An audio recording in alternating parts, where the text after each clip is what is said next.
안녕하세요. 청년부 안하경입니다.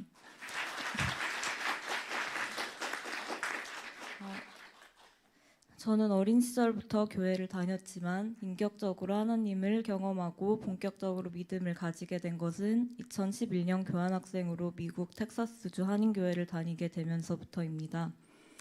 그곳에서 만난 교회분과 죄에 대해 이야기를 나누던 중 저는 처음으로 원죄의 개념을 제대로 이해하게 되었고 제가 왜 죄인인지, 왜 구원이 필요한지를 처음으로 깨달았습니다.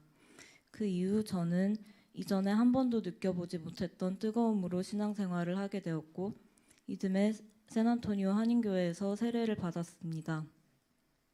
대학 졸업 이후에 대학원에 입학하게 되면서 다시 미국 텍사스주로 가게 되었고 유학기간 7년 동안 신앙은 힘든 타지 생활을 견디게 해준 버팀목이 되었습니다.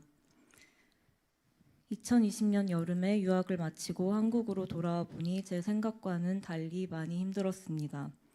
유학을 마치고 오면 모든 것이 다 잘 될 줄만 알았는데 코로나로 아무도 못 만나고 교회도 가지 못하는 상황이 너무 절망스러웠습니다.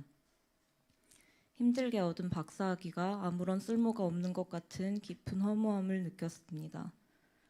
막막한 상황 속에서 저를 지탱해 준 것은 오직 예레미야 29장 11절 주님의 약속이었습니다. 너를 두고 계획하고 있는 일들은 오직 나만이 알고 있다. 내가 너를 두고 계획하고 있는 일들은 재앙이 아니라 번영이다. 너에게 미래에 대한 희망을 주려는 것이다. 나 주의 말이다. 하나님께서 저를 위한 계획이 있다는 약속의 말씀은 제가 하루하루를 버틸 수 있는 원동력이 되었습니다.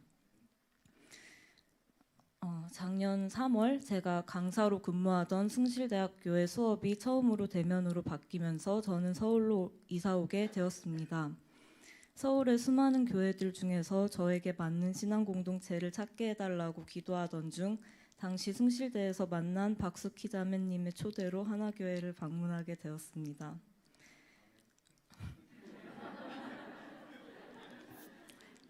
제가 두 번째로 참석한 주일 예배에서 목사님께서 페미니즘과 젠더 이론을 언급하셨는데 개인적으로 매우 크게 와닿았습니다.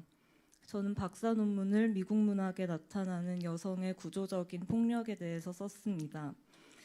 유학 내내 제가 들었던 영문학 수업들은 모두 포스트모더니즘이 바탕이었고 논문을 쓰면서는 젠더학 이론을 집중적으로 연구했습니다. 젠더 이론을 공부하면 할수록 저의 기독교 신념과 반대된다는 것을 깨닫게 되었습니다. 하지만 제가 있었던 환경은 페미니즘과 퀴어 사상이 너무나도 만연해 있는 곳이어서 같은 과 교수님들과 동료들 모두 페미니즘과 퀴어 사상을 강력하게 지지하는 사람들이었습니다. 심지어 학관의 크리스찬들조차도 동성애와 낙태를 지지하는 모습을 보며 저는 큰 충격과 혼란을 느꼈습니다.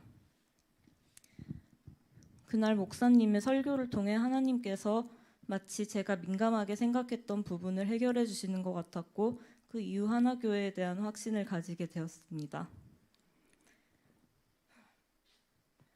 지금까지 하나교회를 1년 정도 다니면서 저는 삶의 모든 영역에서 실제적인 변화를 경험했습니다.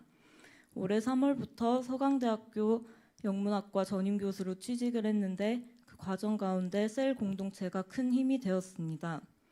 기대하지도 않았는데 서류 전형을 통과하고 30분짜리 공개 강의와 학과 면접을 급하게 준비해야 하는 상황에서 셀 모임을 했습니다. 그리고 저의 두려운 마음에 대해 나누게 되었습니다. 당시 저는 셀 자매들이 저의 이야기를 피상적으로 듣고 넘길 줄 알았지만 자매들은 다 함께 저를 위해 기도해주고 각자의 신앙 경험을 바탕으로 격려의 말들을 해주었습니다. 면접날 아침 응원 카톡까지 해주어 생각지도 않게 큰 힘을 얻었습니다. 결국 공개 강의는 충분히 준비하지도 못한 채 최근 수업 내용을 급히 짜깁기 했는데 준비가 부족함에도 이상하게 긴장이 되지 않았습니다.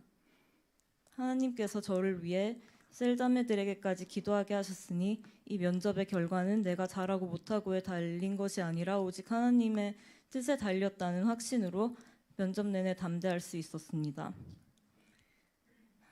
하나교회를 다니면서 또 다른 변화는 가족관계입니다. 작년 12월에 아버지와의 갈등으로 큰 고통을 느낀 적이 있었습니다. 항상 살얼음 같았던 아버지와의 관계에서 이 갈등으로 인해 저는 걷잡을 수 없는 분노에 휩싸이게 되었습니다. 평생 쌓여왔던 깊은 감정의 골이 내가 아무리 발버둥을 치고 하나님을 붙잡아도 절대 회복이 될 수 없을 것 같은 깊은 절망감에 빠지게 되었습니다.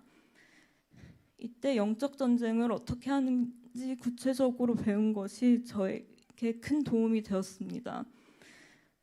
저의 집안 대대로 내려오는 죄의 속박을 끊어내는 기도를 하고 아버지를 용서하는 기도를 했습니다. 그 후 평생 변하지 않을 것 같았던 아버지와의 관계에서 조금 회복이 일어났습니다. 2년 동안 서로 연락하지 않았던 아버지와 지금은 한 번씩 연락을 주고받는 관계가 되었습니다. 사랑의 언어에 대해 공부하고 기질 테스트를 받아보며 어머니와 동생의 성향에 대해서도 처음으로 이해하는 부분들이 생겼고 특히 어려웠던 동생과의 관계도 많이 회복되었습니다. 여전히 직장과 관계에서 여러 어려움을 겪고 있고 특히 여성과 젠더학 관련 수업을 하면서 많은 난관에 부딪히고 있습니다. 하지만 지난 한 해를 돌아보면 하나님의 신실하심을 인정할 수밖에 없습니다. 오랫동안 저를 절망하게 한 상황들 그리고 도저히 저의 스스로의 힘으로 바꿀 수 없었던 상황들을 주님께서 바꿔주신 것을 보며 하나님은 역전의 하나님이심을 다시 한번 고백합니다. 감사합니다.